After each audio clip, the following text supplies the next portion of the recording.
ಸಾಮಾಜಿಕ ಶೈಕ್ಷಣಿಕ ಸಮೀಕ್ಷೆಯನ್ನ ನಡೆಸ್ತಾ ಇದ್ದೀವಿ. ಅದರ ಸ್ಥಿತಿಗತಿಯನ್ನ ಅರ್ಥಕೊಳ್ಳೋ ಸಲುವಾಗಿ ಇದಾಗ್ತಿರೋದು ಅಂತ ಹೇಳ್ತಿದ್ರು ಕೂಡ ಪ್ರಮುಖವಾಗಿ ಜಾತಿಯ ವಿಚಾರವಾಗಿ ಹೆಚ್ಚು ಚರ್ಚೆ ಆಗ್ತಾ ಇದೆ. ಕಾರಣ ಸರ್ಕಾರವೇ ಮಾಡಿರುವಂತಹ ಗೊಂದಲ. ಜಾತಿ ಗಣತಿ ನಡೆದ್ರೂ ಕಷ್ಟ, ನಡೆಯದಿದ್ರೂ ಕಷ್ಟ, ಕಾಂಗ್ರೆಸ್ ಕಂಟು ಕಷ್ಟವೋ ಕಷ್ಟ. ಸಿದ್ದರಾಮಯ್ಯಗೆ ಜಾತಿ ಗಣತಿ ಆಗಬೇಕು ಅನ್ನುವಂತ ಹಠ.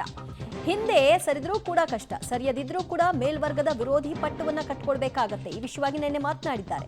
ಸರ್ಕಾರ, ಸಿಎಂ, ಕಾಂಗ್ರೆಸ್ ಧರ್ಮ ಸಂಕಟದಿಂದ ಪಾರಾಗಬೇಕು ಅನ್ನೋದು ಅವರ ಮುಂದಿರುವಂತಹ ಆಲೋಚನೆ. ರಾಜಕೀಯ ಹೋರಾಟನ, ಸಂಘರ್ಷನ ಅಥವಾ ಕಾನೂನು ಹೋರಾಟನ, ಏನಾಗುತ್ತೆ ಅನ್ನೋದು ಈಗಿರುವಂತಹ ಪ್ರಶ್ನೆ. ಹಾಗಾದ್ರೆ ಮುಖ್ಯಮಂತ್ರಿಗಳ ಮುಂದೆ ಇರುವಂತಹ ಆಯ್ಕೆಗಳೇನು? ಸಚಿವರುಗಳು ಕೊಟ್ಟಿರುವಂತಹ ಆಯ್ಕೆಯಲ್ಲಿ ಯಾವುದನ್ನ ಒಪ್ತಾರೆ, ಯಾವುದನ್ನ ತಿರಸ್ಕರಿಸ್ತಾರೆ?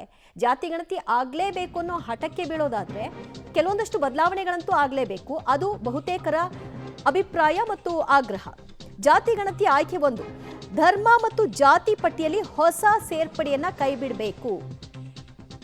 ಇದು ಪ್ರಮುಖ ಆದ್ಯತೆಯಾಗಿ ಪರಿಗಣಿಸಬೇಕು ಅನ್ನುವಂತಹ ಪಟ್ಟು ಮತ್ತು ಪೂರ್ವ ನಿಗದಿತ ವೇಳಾಪಟ್ಟಿಯಂತೆ ಸಮೀಕ್ಷೆಯನ್ನ ಮುಂದುವರಿಸಬೇಕು. ಮೊದಲು ಏನಿತ್ತು ಅದೇ ಯಥಾಸ್ಥಿತಿಯಲ್ಲಿ ಮುಂದುವರಿಸಬೇಕು. ಮತ್ತು ಈಗೇನು ಕುರುಬ Christian, Vokkaliga Christian, Lingayat Christian ಅದೆಲ್ಲ ಕೈ ಬಿಡಬೇಕು ಅಂತ. ಜಾತಿ ಗಣತಿ ಆಯ್ಕೆ 2, ವಿರೋಧ ಹಿನ್ನೆಲೆ ಸಮೀಕ್ಷೆಯನ್ನ ಮುಂದೂಡುವುದು. ಗೊಂದಲ ಬಗೆಹರಿದ ನಂತರವಷ್ಟೇ ಇದನ್ನ ಮುಂದುವರಿಸುವುದು. ಈಗ ವಿರೋಧ ಎದ್ದೇಳ್ತು ಅಂತ ನಿಗದಿತ ಸಮಯವನ್ನ ಪೋಸ್ಟ್ಪೋನ್ ಮಾಡ್ತಾರಾ? ಎದ್ದಿರುವಂತಹ ಗೊಂದಲವನ್ನ ಬಗೆಹರಿಸೋದು ಅನ್ನೋದಾದ್ರೆ ಹೇಗೆ? ಅದಕ್ಕೂ ಕೂಡ ಒಂದಷ್ಟು ಸಮಯ ಬೇಕಾಗತ್ತೆ. ಆ ಸಮಯವನ್ನ ಬೈ ಮಾಡೋ ಸಲುವಾಗಿ ಸ್ವಲ್ಪ ದಿನಗಳ ಕಾಲ ಇದನ್ನ ಮುಂದೂಡಿಕೆ ಮಾಡ್ತಾರಾ ಅನ್ನೋ ಪ್ರಶ್ನೆ. ಮತ್ತಷ್ಟು ಮಾಹಿತಿ ಪಡೆಯೋಣ ನಮ್ಮ ಪ್ರತಿನಿಧಿ ರವೀಶ್ರಿಂದ. ರವೀಶ್, ಗೊಂದಲಗಳು ಬಗೆಹರಿಬೇಕು ಅಂದ್ರೆ ಇರುವಂತಹ ಪ್ರಮುಖ ಪ್ರಶ್ನೆಗಳಿಗೆ ಉತ್ತರವನ್ನ ಕಂಡುಕೊಳ್ಬೇಕು. ಆ ಆಯ್ಕೆಗಳು ಮುಖ್ಯಮಂತ್ರಿಗಳ ಮುಂದೆ ಈಗಾಗಲೇ ಸಚಿವರಿಟ್ಟಿದ್ದಾರೆ. ಇದನ್ನ ಒಪ್ಪೋದು ಬಿಡೋದು ಮುಖ್ಯಮಂತ್ರಿಗಳಿಗೆ ಇರೋದಾದ್ರೂ ಕೂಡ ಒಪ್ಪದೇ ಇದ್ರೆ ಆಗಬಹುದಾದಂತಹ ಸಮಸ್ಯೆ ಏನು? ಒಪ್ಪಿದ್ರೆ ಆಗುವಂತಹ ಸಮಸ್ಯೆಗಳೇನು? ಈಗ ಖಂಡಿತವಾಗಿ ಕೂಡ ಮುಖ್ಯಮಂತ್ರಿ ಸಿದ್ದರಾಮಯ್ಯ ಅವರಿಗೆ ಈ ಒಂದು ಜಾತಿ ಗಣತಿ ಅನ್ನೋ ವಿಚಾರ ಏನಿದೆ ಅದು ಬರ್ತಾ ಇಲ್ವಾ ಅನ್ನೋದೀಗ ಬಹುದೊಡ್ಡ ಚರ್ಚೆ. ಯಾಕೆಂದ್ರೆ ಈ ಹಿಂದೆ ಮುಖ್ಯಮಂತ್ರಿ ಆಗಿದ್ದಂತಹ ಸಂದರ್ಭದಲ್ಲೇ ಜಾತಿ ಗಣತಿಗೆ ಚಾಲನೆಯನ್ನು ಕೊಟ್ಟು ಕಾಂತರಾಜು ವರದಿಯನ್ನು ಸ್ವೀಕಾರ ಮಾಡಿದ್ರು. ಅದಾದ ಬಳಿಕ ಎಲ್ಲ ಒಂದ್ ಕಡೆ ಹೈಕಮಾಂಡ್ ನಿಂದ ಸೂಚನೆ ಬಂತು, ಅದನ್ನ ತಿರಸ್ಕಾರ ಮಾಡುವಂತಹ ಕೆಲಸವನ್ನು ಕೂಡ ಮಾಡಿದ್ರು. ಈಗ ಹೊಸ ಗಣತಿಯನ್ನ ಮಾಡ್ತೇವೆ ಅಂತ ಅನೌನ್ಸ್ ಮಾಡಿದ್ರು. ಅದಾದ ಬಳಿಕ ಆಡ್ ಆನ್ ಆಗಿ ಕೆಲವೊಂದು ಜಾತಿಗಳನ್ನ ಸೇರಿಸಿದ್ರು.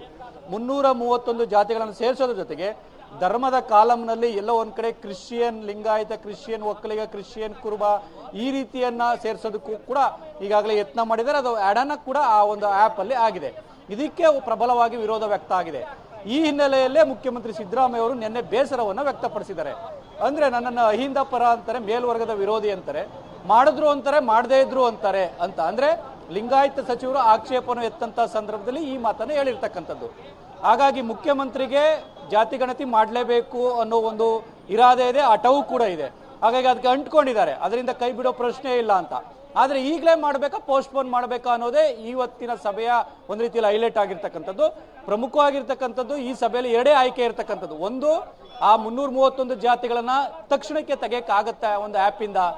ಜೊತೆಗೆ ಅದನ್ನ ಸರಿಪಡಿಸಿ 22ರಂತೆ ನಿಗದಿತ ಸಮಯದಂತೆ ನಾವು ಜಾತಿ ಗಣತಿಯನ್ನು ಶುರು ಮಾಡಬೇಕು ಅನ್ನೋದು ಒಂದು ಆಯ್ಕೆ. ಇನ್ನೊಂದು ಆಯ್ಕೆ ಇಲ್ಲ, ಇದೆಲ್ಲವೂ ಕೂಡ ಟೈಮ್ ಹಿಡಿಯುತ್ತೆ, ಒಂದು 2-3 ತಿಂಗಳು ಹಿಡಿಯುತ್ತೆ, ಹಾಗಾಗಿ ಮುಂದಕ್ಕೆ ಹಾಕೋಣ ಅನ್ನೋದು ಇನ್ನೊಂದು ಆಯ್ಕೆ.